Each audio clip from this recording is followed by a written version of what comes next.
Hello viewers, my name is Manish and you are watching the YouTube channel Amaz Learning। यहाँ पे physics के concepts को काफ़ी amazing तरीके से बहुत सारे real life examples and numerical के थ्रू पढ़ाया जाता है, जो कि जेई और नीट जैसे pre engineering and pre medical test के लिए आपको प्रिपेयर करता है। तो आइए बिना टाइम वेस्ट किए आज का लेक्चर स्टार्ट करते हैं, जिसका कंटेंट कुछ इस प्रकार है। आज के वीडियो में ये सारे टॉपिक हम कवर करने वाले हैं। तो आइए आज हम फिजिक्स से स्टार्ट करते हैं।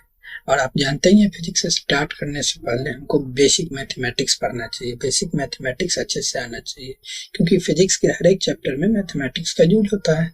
बिना मैथमेटिक्स को तो हम फिजिक्स पढ़ना सोच ही नहीं सकते, है ना। तो हर तरह के स्टूडेंट होते हैं, कुछ को आते हैं मैथमेटिक्स, कुछ को नहीं आते हैं। इसलिए हमने ये अज्यूम किया कि चलो आपको कुछ नहीं आता और बिल्कुल बेसिक लेवल से पढ़ना स्टार्ट करते हैं, ठीक है। तो आज हम बेसिक मैथमेटिक्स के अंदर ट्रिगोनोमेट्री पढ़ने वाले हैं ना, बेसिक ट्रिगोनोमेट्री जो फिजिक्स में यूज होगा, ठीक है। आज हम लोग बेसिक मैथमेटिक्स के अंदर बेसिक मैथमेटिक्स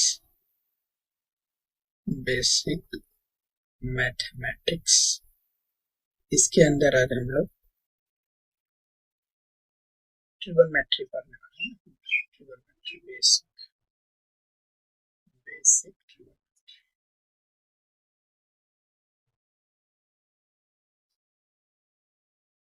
चलो ठीक है। अब बहुत ज्यादा इसमें ट्रिगोनोमेट्रिक आप सब क्लास 10th में पढ़े हुए हैं, तो बहुत बेसिक में नहीं जाते हैं, लेकिन फिर भी हर कुछ शॉर्टकट में बताऊं, ठीक है। देखो, ट्रिगोनोमेट्री का जैसे ही बात आता है, ट्रिगोनोमेट्री, ये जो ट्रिगोनोमेट्री है ना, ये राइट एंगल ट्रायंगल के लिए पढ़ा जाता है। ट्रायंगल, राइट एंगल ट्रायंगल, अच्छा ट्रायंगल, ये कोई राइट एंगल ट्रायंगल है। चलो इसका नाम दे देता हूँ ABC, ठीक है। ये एंगल 90 डिग्री होता है। तो किसी भी राइट एंगल ट्रायंगल के लिए हम ट्रिगोनोमेट्री पढ़ते हैं। अब ट्रिगोनोमेट्री में होता क्या है, एंगल्स होते हैं। जो राइट एंगल ट्रायंगल होगा उसके कुछ एंगल्स होंगे और कुछ साइड्स होंगे। तो एंगल और साइड में कुछ रिलेशन होता है। जैसे अगर कोई एक साइड पता हो, कोई एक एंगल पता है, तो हम कोई भी दूसरा साइड निकाल सकते हैं, या साइड के बीच रिलेशन होता है। तो ये सारी चीज हम राइट एंगल ट्रायंगल के लिए हम निकाल पाते हैं। तो ट्रिगोनोमेट्री में बेसिकली हम यही करते हैं, ठीक है। तो इसमें सबसे पहले बेसिक का अगर हम बात करें ट्रिगोनोमेट्री में, तो हम पाइथागोरस थ्योरम जानते हैं। पाइथागोरस थ्योरम जानने से पहले एक टर्म है परपेंडिकुलर, बेस एंड हाइपोटेनस, ये सब आप जानते हो। अगर मैं बोलूं कि ये जो ट्रायंगल है, अगर मैं बोलूं इस ट्रायंगल में देखो, ये जो ट्रायंगल है, इसमें ये वाला जो साइड है, ये AB, ये परपेंडिकुलर है, ये बेस है, ये हाइपोटेनस है। जनरली लोग बोलते हैं, तो ऐसा नहीं बोलना है। जब भी कोई बोले कि परपेंडिकुलर बताओ इस ट्रायंगल में कौन सा है, हमें क्या बोलना है कि किस एंगल के रिस्पेक्ट में बोल रहे हो, ये तो बताओ, ठीक है। तो यहाँ पे हम एंगल एज्यूम कर लेते हैं कि ये वाला एंगल, C एंगल को अगर हम लेते हैं, अगर C एंगल के रिस्पेक्ट में बोला जाए तो परपेंडिकुलर कौन सा होगा। जैसे अगर हम यहाँ पे C एंगल को ले लें, तो ये चलो इसको हम ले लेते हैं, इस एंगल को कंसीडर करते हैं C। तो इसके C के सामने जो है ये परपेंडिकुलर, और जो 90 डिग्री होता है ना, इसके बिल्कुल अपोजिट जो होता है वो हमेशा हाइपोटेनस होता है। 90 डिग्री के बिल्कुल अपोजिट साइड जो है वो हमेशा हाइपोटेनस होगा, और जिस एंगल के रिस्पेक्ट में बात किया जा रहा है उसके अपोजिट वाला हमेशा परपेंडिकुलर, और जो बच गया वो बेस। ये सब आप जानते हो, ठीक। लेकिन अगर यही ट्रायंगल कुछ ऐसा हो, तो दूसरा ट्रायंगल सेम है, राइट एंगल ट्रायंगल, ठीक है। इस राइट एंगल ट्रायंगल में अगर मैं इस एंगल को कंसीडर करूं, इस एंगल के रिस्पेक्ट में एंगल A के लिए, ABC, अगर इस एंगल को हम कंसीडर करते हैं, तो इसके सामने ये हो जाएगा हमारा परपेंडिकुलर, ये हो जाएगा बेस, और ये हाइपोटेनस हो जाएगा। तो पहले तो इसका कंसेप्ट हमें पता होना चाहिए। अच्छा, जरूरी तो नहीं है ट्रायंगल ऐसे। देखो, ट्रायंगल कुछ इस तरीके से, ये वाला एंगल मैं 90 डिग्री बना देता हूँ, इसको इससे ऐसे, ठीक है। अब बोला जाए ये 90 डिग्री है, ठीक है।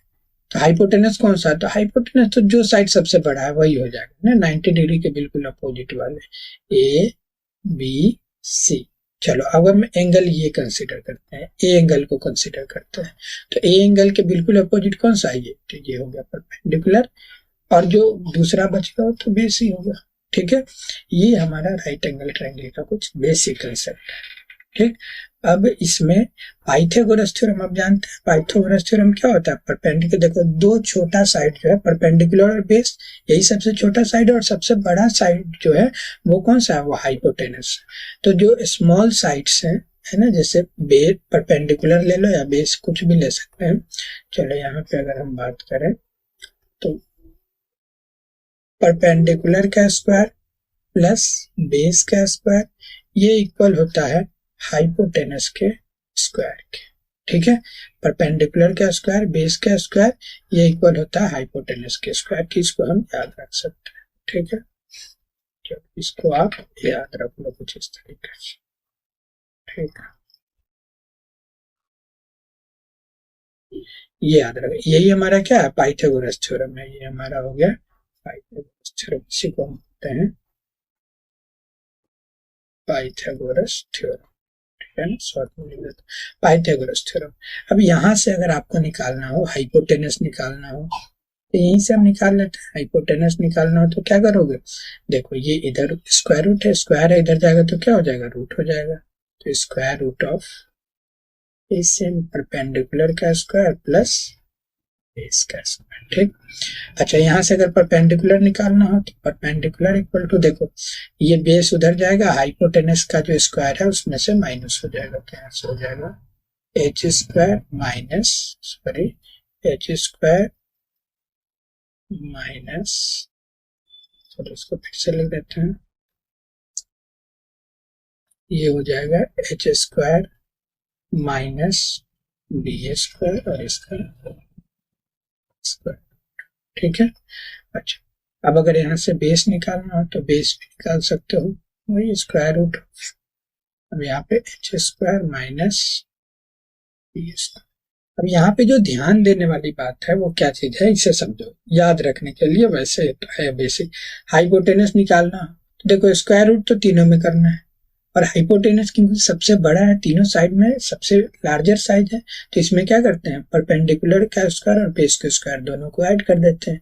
परपेंडिकुलर है निकालना, परपेंडिकुलर तो छोटा होता है, तो हाइपोटेनस के स्क्वायर से बेस के स्क्वायर को सबट्रैक्ट कर देना है। बेस भी निकालना हो तो बेस भी क्या है, ये भी तो छोटा होता है तीनों साइड में, है ना, हाइपोटेनस से तो छोटा ही होता है, तो हाइपोटेनस से सबट्रैक्ट करेंगे। ऐसे करके याद रख सकते हो, बाकी जरूरत नहीं है, मेन तो ये है पाइथागोरस थ्योरम। ठीक है, इस चीज को हमको याद रखना है अच्छे तरीके से। ये हमारा पाइथागोरस थ्योरम, ये तीनों जो राइट एंगल ट्रायंगल है, याद रखना है ट्रिगोनोमेट्री में जो राइट एंगल ट्रायंगल है उसके लिए ये पाइथागोरस थ्योरम डिफाइन किया गया है। तो किसी भी राइट एंगल ट्रायंगल में परपेंडिकुलर का स्क्वायर प्लस बेस का स्क्वायर ये हाइपोटेनस के स्क्वायर के इक्वल होता है, ये इसके साइड का रिलेशंस होता है। ठीक, अब इन ट्रिगोनोमेट्री को, ये साइड और एंगल के बीच के रिलेशन जो है, इसको समझने के लिए ये बहुत वास्ट है ना, इसको बहुत डेप्थ में समझने के लिए हम क्या करते हैं, हम कुछ रेशियो, कुछ टर्म डिफाइन करते हैं और उसको याद कर लेते हैं, है ना। जो स्टार्टिंग में मैथमेटिशियन थे वो कुछ टर्म डिफाइन किए, कुछ साइड के रेशियो जो कि आप जानते हो, है ना। बस एक्सप्लेन कर देता हूँ यहाँ पे कि ये जो परपेंडिकुलर है, ये परपेंडिकुलर है और ये बेस है, इसके रेशियो को बोल दिया गया कि tan थीटा बोलो। ये परपेंडिकुलर और हाइपोटेनस के रेशियो को बोल दिया गया कि इसको आप साइन थीटा बोलो। ठीक है, बेस और हाइपोटेनस के रेशियो को cos थीटा बोला गया। ठीक है ना, इस तरीके से 6 ट्रिगोनोमेट्रिक रेशियो को डिफाइन किया गया ताकि हम ट्रिगोनोमेट्री को, मैथमेटिक्स को बहुत अच्छे तरीके से समझ सके, इसलिए ये 3 ट्रिगोनोमेट्रिक रेशियो को डिफाइन किया गया। ठीक है, कैसे हम छोटे बच्चे होते हैं तो अल्फाबेट पढ़ते हैं, काउंटिंग पढ़ते हैं, नंबर्स पढ़ते हैं, है ना। क्यों, क्योंकि आगे के मैथमेटिक्स जो आगे एडिशन, सब्ट्रैक्शन और बहुत सारी चीजें जो आप जानते हो, ये सब पढ़ना क्या हो जाए, आसान हो जाए, इसलिए तो काउंटिंग पढ़ते हैं, अल्फाबेट पढ़ते हैं, लैंग्वेज के लिए बेसिक। वैसे ही ट्रिगोनोमेट्री को पढ़ने के लिए कुछ अल्फाबेट्स की तक जरूरत होती है। तो समझ लो ये जो sign theta, cos theta, tan theta है, ये कुछ अल्फाबेट्स ही है। ठीक है ना, इसको हम डायरेक्टली यूज करते हैं आगे चल के एडवांस ट्रिगोनोमेट्री में पढ़ने के लिए। ठीक है ना, तो हमें यहाँ तो फिजिक्स है, काम चलाना है, तो बहुत थोड़ा थोड़ा सा हमें पढ़ना है। ठीक है, तो समझ गए कि 6 बेसिक ट्रिगोनोमेट्रिक रेशियो क्यों डिफाइन किए गए हैं, ठीक है ना, इसका यूज होना है आगे, ठीक। अब वो स्टार्टिंग में बोल दिया गया कि परपेंडिकुलर और हाइपोटेनस के रेशियो को ही बोलते हैं साइन थीटा, तो वही हमें मानना है ना, क्योंकि ये कन्वेंशन है एक तरीके से, उसको बोला गया, उसको ही नाम साइन थीटा दिया गया, ठीक है। तो इसमें नहीं जब बोल जाना है कि sine theta perpendicular by hypotenuse को ही क्यों नाम दिया गया, वो कोई भी दिया जा सकता था, स्टार्टिंग में जो उन्होंने नेम दे दिया वो नेम है, उसी के नेम से हम जानते हैं, और उसी वो यूनिवर्सली एक्सेप्टेड है और उसको हम उसी के अकॉर्डिंग फॉलो करते हैं, ठीक है। तो इसके डेप्थ में नहीं जाना है, चलिए आते हैं आगे पढ़ते हैं, ठीक है। चलिए अब आते हैं सबसे पहले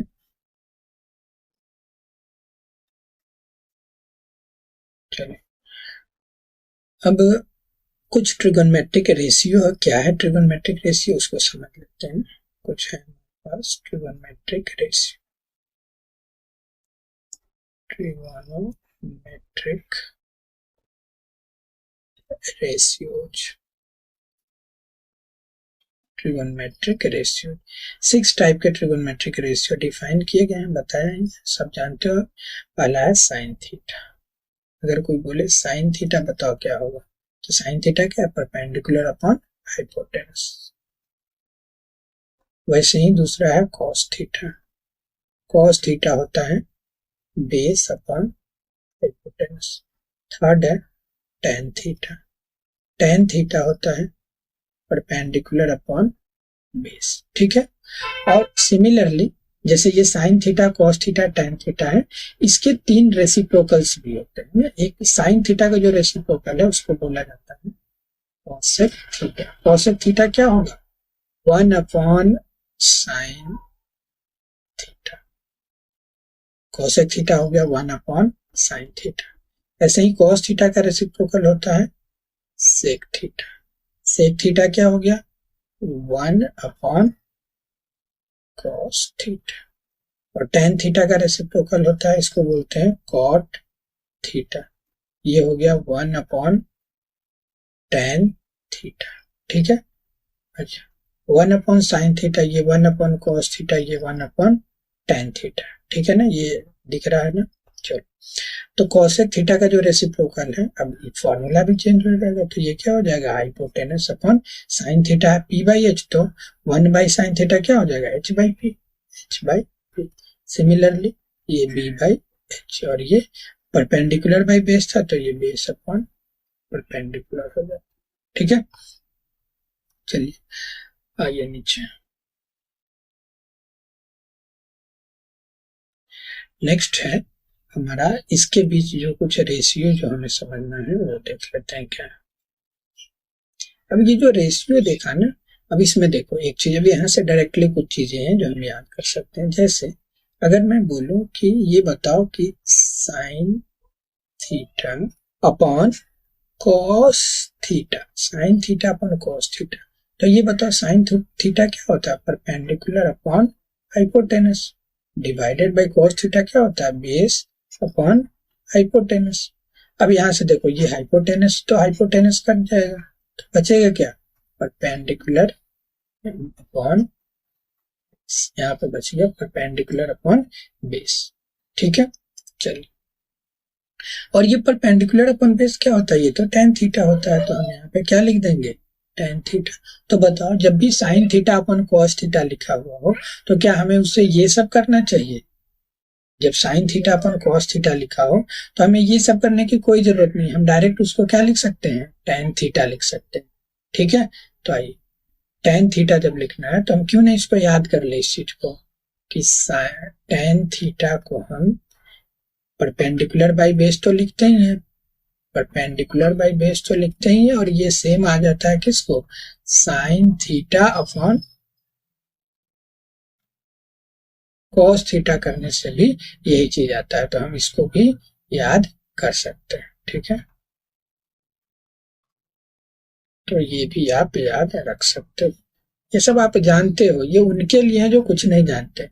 सिमिलरली अगर कॉट थीटा कोई पूछ ले तो कॉट थीटा क्या होगा बेस अपॉन परपेंडिकुलर, और यहाँ से फिर से क्या हो जाएगा, टेन थीटा का ये रेसिप्रोकल ही तो है कॉट थीटा, तो ये भी, ये टेन थीटा को रेसिप्रोकल करोगे 1/10, तो ये भी क्या हो जाएगा, लो ऐसे लिख देता हूँ 1/10 थीटा, ये भी तो होता है, और ये cos theta upon sine theta, ठीक है। तो इसको भी आप याद रख सकते हैं, इसको भी आप याद रखो।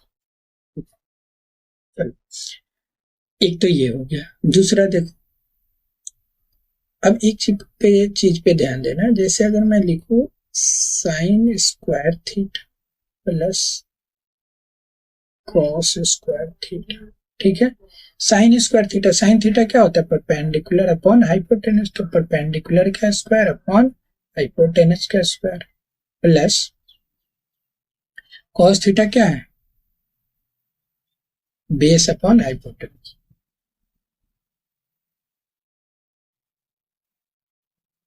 ये आ गया बेस का स्क्वायर प्लस हाइपोटेनस का स्क्वायर। अब देखो अगर इसका एलसीएम लोगे आप, चलो यहाँ पे ले लेते हैं एलसीएम, तो देखो क्या आएगा, यहाँ पे आ जाएगा हाइपोटेनस का स्क्वायर, ये तो एलसीएम होगा, और ये परपेंडिकुलर का स्क्वायर प्लस बेस का स्क्वायर। तो बताओ ये चीज क्या होता है, परपेंडिकुलर का स्क्वायर अपन बेस का स्क्वायर, ये जो टोटल है इसको हम एच स्क्वायर ही तो बोलते हैं, ठीक है ना। तो चलो इसको लिख देते हैं हम H square upon H square, ये कैंसिल होके क्या हो गया 1। अब देखो, तो बताओ कहीं पे भी अगर sign square theta plus cos square theta लिखा हुआ हो, तो क्या हमको इसके लिए ये सब लिखना चाहिए क्या, बिल्कुल नहीं, हमें डायरेक्ट क्या लिख देना चाहिए, 1 लिख देना चाहिए, ठीक है। चलो लिख दो फिर, तो क्यों ना हम इस चीज को याद कर ले, तो याद कर लो, sine square theta plus cos square theta, ये हो जाता है 1, इसको हमें याद रखना, ठीक है।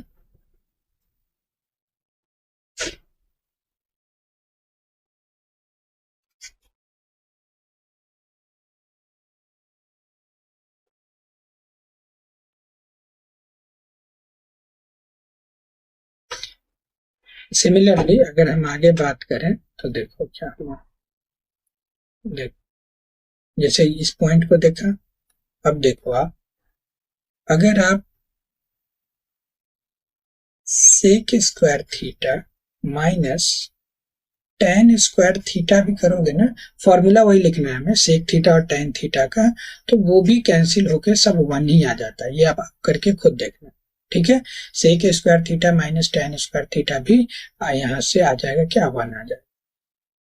अब देखो, अब ये बोलोगे आप अपने मन से ये क्यों लिख रहे हो, मैं अपने मन से नहीं लिख रहा हूँ, ये ऐसा होता है, कुछ वैल्यू है, जैसे जो 6 ट्रिगोनोमेट्रिक रेशियो जो है ना, उसमें sine theta cos theta tan theta इन सबको अलग अलग रख के एक साथ स्क्वायर करके ऐड करके स्क्वायर करके सब्ट्रैक्ट करके इस तरीके से कॉम्बिनेशन बनाया गया कि किसके कॉम्बिनेशन 1 आ जाए, है ना, ताकि उसको लिखना आसान हो जाए, फॉर्मूला बनाना आसान हो जाए, इसलिए ऐसा किया गया है ना।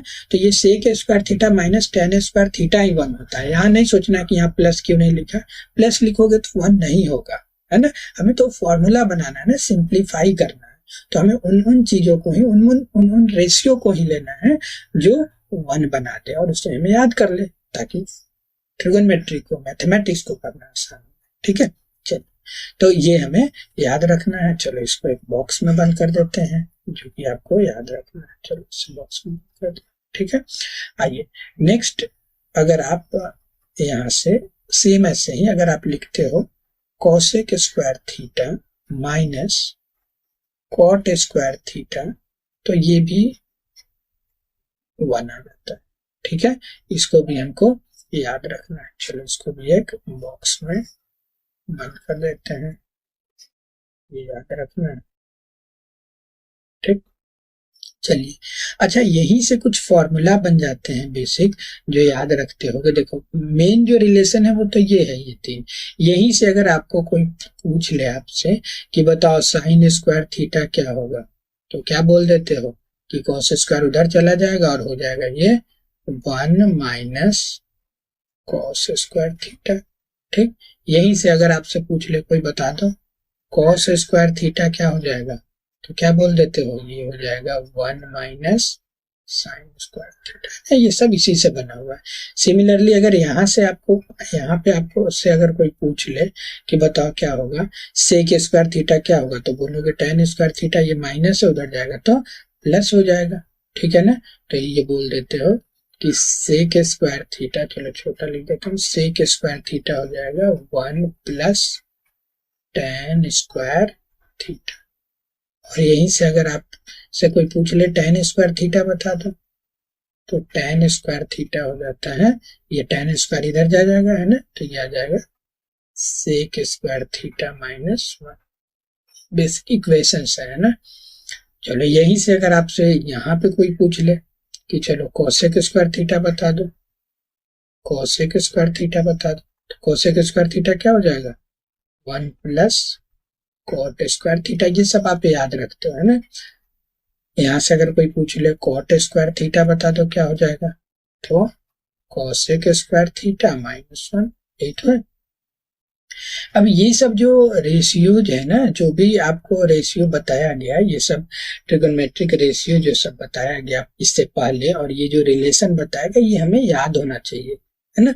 वो आप पढ़ते आ रहे हो बहुत दिन से, या नहीं पढ़े हो, कोई भी रीजन हो, लेकिन आपको ये याद रखना है। जैसे बोला जाए कोई कि साइन स्क्वायर थीटा, हमारे माइंड में आना चाहिए 1 कि 1 माइनस कॉस स्क्वायर थीटा। जैसे बोले sec square theta 1 plus tan square theta. ये बिल्कुल कैसे आपको अल्फाबेट रटा हुआ है। जैसे बोला जाता है पी, तो एक इमेज आता है कि पी कुछ इस तरीके का शक्ल है ना, जेड इस तरीके का शक्ल। वैसे ही ये ट्रिगोनोमेट्री का एक तरीके से अल्फाबेट है ना, काफी बेसिक है। जैसे बोला जाए ये फॉर्मूला कि कोसेक स्क्वायर थीटा बताओ, तो तुरंत हमें याद होना चाहिए 1 प्लस कॉट स्क्वायर थीटा, ठीक है ना।